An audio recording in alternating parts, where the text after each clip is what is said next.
Hey, what's up, you guys? It's me, Derek, the review back at again. It's that time of year. The year has come. The best and worst movies have released, and now we can look forward to 2024 with all the new things we have in store.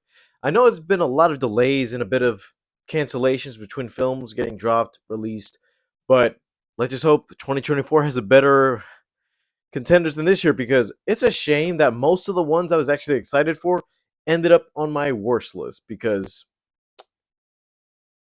we need to fix everything in the movies today, and let's hope 24's improvement, starting with this. All the movies I'm about to list are either in order of release. They're not going to be like my most anticipated, like number 10 is number 10, number 1 is number 1, the most excited for. Everything is in the form of release, so let's just get started with this. Number 1 on my list, Dune Part 2, because we should have had this movie a month ago, but if it weren't for the writer's strike, there was no way we weren't going to get this. It's basically the conclusion to a 5 hour long epic, I guess. We actually see Paul Atreides take his ship and actually become king of Arrakis because we don't even know how this is going to conclude. I know there's going to be a Dune TV show in the works, but I don't know how everything in the movie is going to conclude. I haven't read the book, so I'm going to be excited for whatever it's going to happen in chapter 2. Next up, Ghostbusters Frozen Empire, because I gotta say, when Ghostbusters Afterlife came out, I was surprised to the fact that okay, we're getting an actual legacy sequel, the way it should have been the first time, instead of the 2016 remake. I think that's when it came out. I don't know. Except when 2016 remake came out, I was like, okay, this is not how I want these Ghostbusters to go out. But Afterlife brought it, and I can't wait to see what's going to be in store for the next chapter in the Ghostbusters franchise. Speaking of franchises, I gotta say, Godzilla has had a good run, especially this past month. But I gotta say, with the actual American audience, Godzilla X Kong: The New Empire. Heh, this is the second movie that has an empire in the title. Weird. Godzilla vs Kong did good during the pandemic, especially on HBO Max. But now that we're in a new direction, let's just say now that we're doing Godzilla and Kong teaming up, and some new elements are being brought in, I gotta say, with an original villain, I gotta say, with a whole new story, there is a lot you can do with this, and I hope audiences are able to go into this movie with full arms because we weren't able to see the fight on the big screen, but now we're able to see the two side by side actually going up against a higher threat, and hopefully some new monsters are in store. Up and coming here, I got Kingdom of the Planet of the Apes.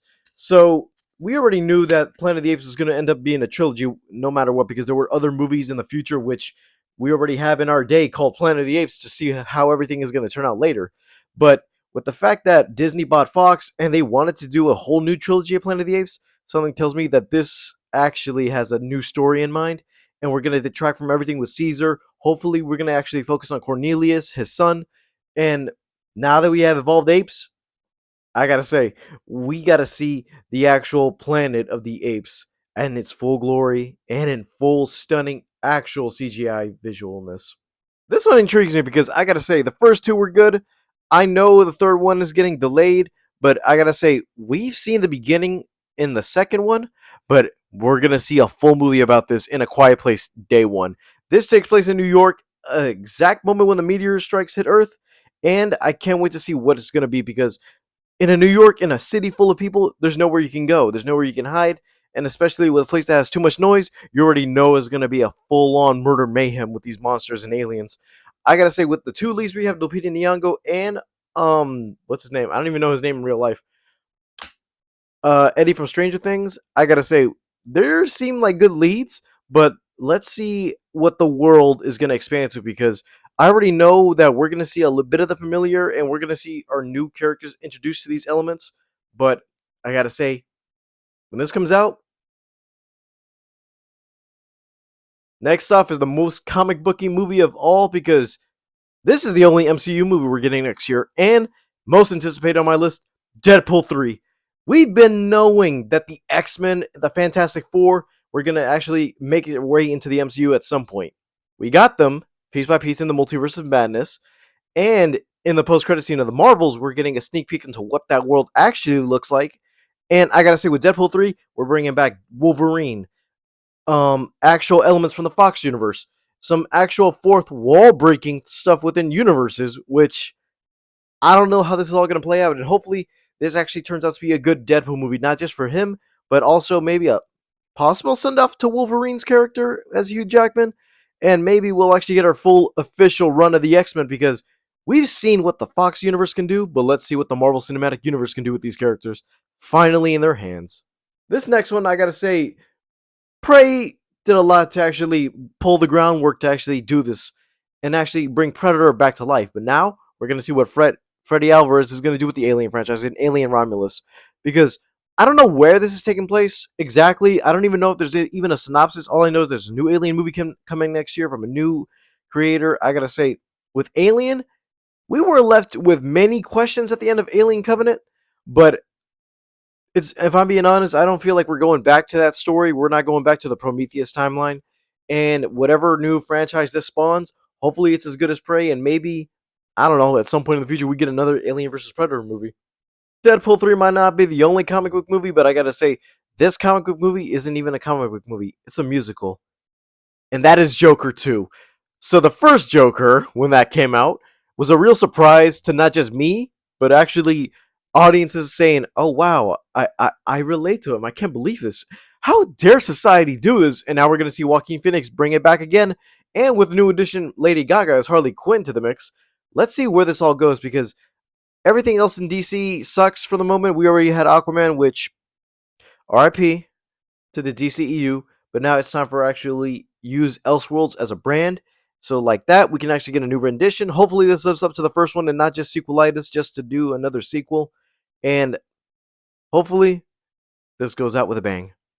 Joker might not be the only clown coming this holiday season, but I gotta say, with the way this movie's going out, I gotta say, movie theaters must be really, really struggling to put this out there, because I heard this movie was controversial by the first few pieces of footage. And I gotta say, Terrifier 3, I can't wait to see what happens next, because I got to watch the little sneak peek after Terrifier 2's re-release, and I gotta say, that little kid is not making out of it.